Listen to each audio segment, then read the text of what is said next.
ठाकुर जी गोकुल में प्रकट भय। कब? 80 साल के डोकरा है गए नंद बाबा, घर में एक भी छोरा ना भयो।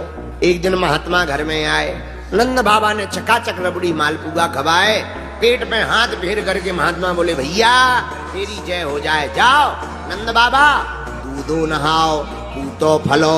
नंद बाबा हाथ जोड़ के बोले महाराज पहलो वालो आशीर्वाद तो बढ़िया है पर दूसरो बारो फैल। बोले क्यों? बोले दूधो तो खूब नहा रहे, खूब गंगा है करोड़न में, पर आपने कहा पूतो फलो, पूत है ही नहीं, 80 साल के डोकरा है गए का पूतो फलो। महात्मा बोले है ये बात है गई? बोले हाँ महाराज। नंद बाबा थे महात्मा बोले महाराज आप चिंता ना करो, तुम तो हमें रबड़ी मालपुआ खवाओ, यहीं बैठ करके हम गोपाल सहस्त्र नाम का पाठ करेंगे, जब तक तुम्हारे घर में छोरा नहीं है जाएगा तब तक हम घर से नहीं जाएंगे।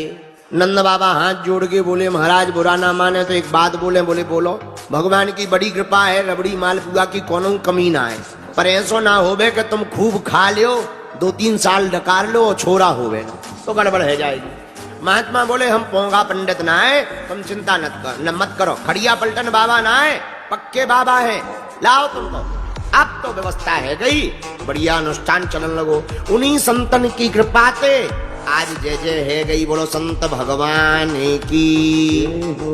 अच्छा देखो एक बात और, कृष्ण कथा में कितनी अद्भुत बात हुई। तो लाली यशोदा मैया के कौन हुआ? लाला तो हुआ देवकी के यहाँ, इनके यहाँ क्या हुई? लाली। लेकिन संतों की बाणी लग गई थी कि जाओ छोरा होगा, तो लाली से लाला हो गए। यही भगवान की संतों की बाणी का चमत्कार है, तो जो कह देंगे महात्मा वो हो करके ही रहेगा।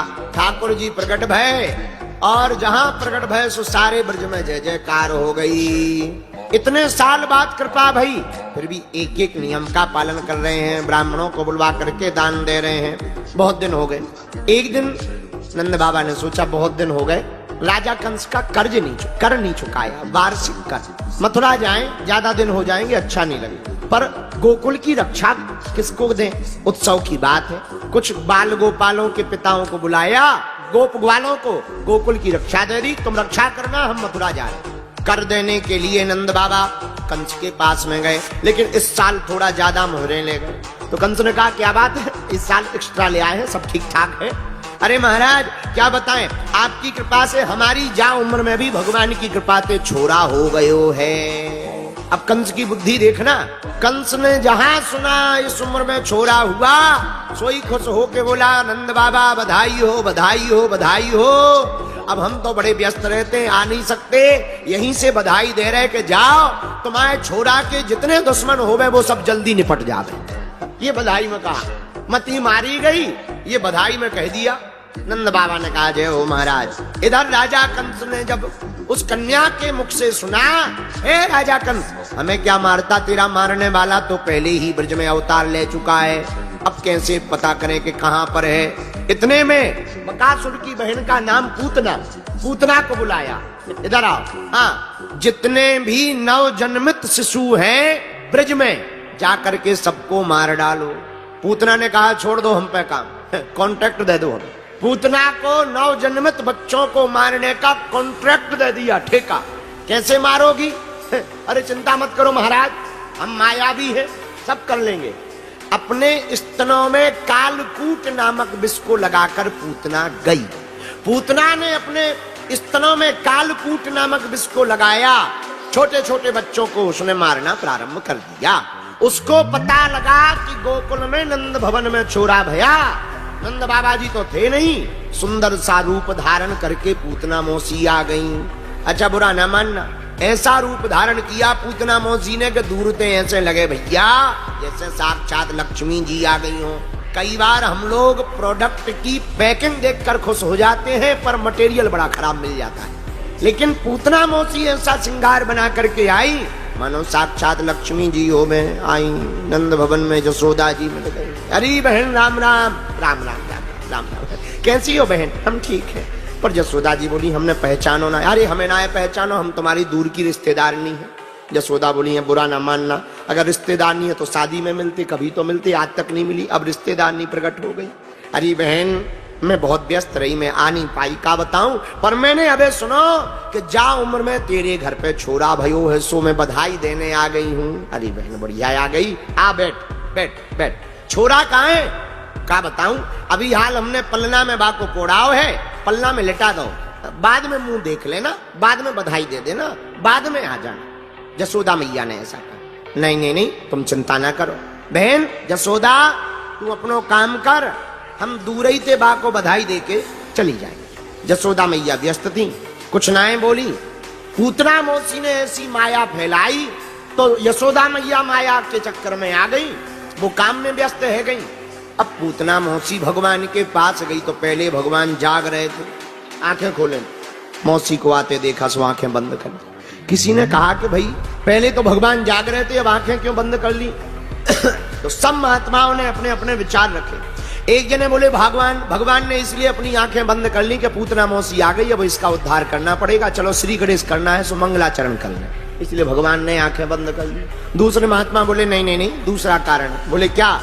बोले भगवान ने इसलिए आंखें बंद कर ली कि भगवान ने सोचा हम तो आए माखन मिश्री खाने और मौसी पहले ही श्री गणेश में जहर पिला रही, जहर पीने का अनुभव हमें नहीं है, ये तो भोले बाबा को है, उन्हीं को बुला लो, सो भगवान ने आंखें बंद कर ली। तीसरे महात्मा बोले अथवा नहीं नहीं नहीं नहीं नहीं, और कारण है। बोले क्या कारण है? बोले भगवान ने इसलिए अपनी आंखें बंद कर ली कि भगवान ने सोचा, लोग कहते हैं कि आपकी आंखों में जादू है, आंखों में भगवान की जादू। भगवान ने सोचा कि हम तो जो है आंखें खोले रहे, पर लोग कहते हैं कि हमारी आंखों में जादू है, कहीं पूतना मौसी आवे हमारी आंखों ही आंखों में देखे, कहीं प्रेम कर बैठे, प्रेम कर बैठेगी तो इतने बच्चों को मारने वाली बच जाएगी। हमारी आदत है शरण में आए हुए व्यक्ति को हम फिर मारते नहीं हैं, बोलो सीताराम। इसलिए भगवान ने अपनी आंखें बंद कर दी। पूतना मौसी गई, पूतना मौसी ने भगवान को पलना से ऊपर उठाया और स्तनपान कराने लगी। भगवान स्तनपान करते करते करते करते पूतना मौसी के प्राणों को खींचने लगे। अब छटपटाई मौसी जी, ए नापूत छोड़ दे छोड़ दे छोड़ दे।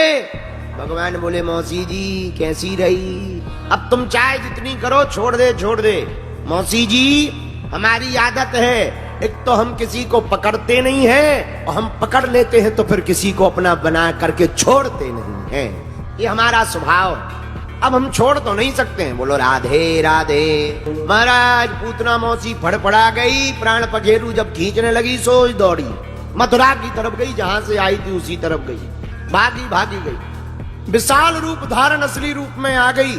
भगवान ने स्तनपान करते करते प्राणों को पीना प्रारंभ किया तेज गति के साथ। भगवान ने सोचा ज्यादा दूर तक आ गए, थोड़ा कम हो जाओ। सोई भगवान ने अंत तो गत्वा पूतना मौसी के संपूर्ण प्राणों को खींच लिया।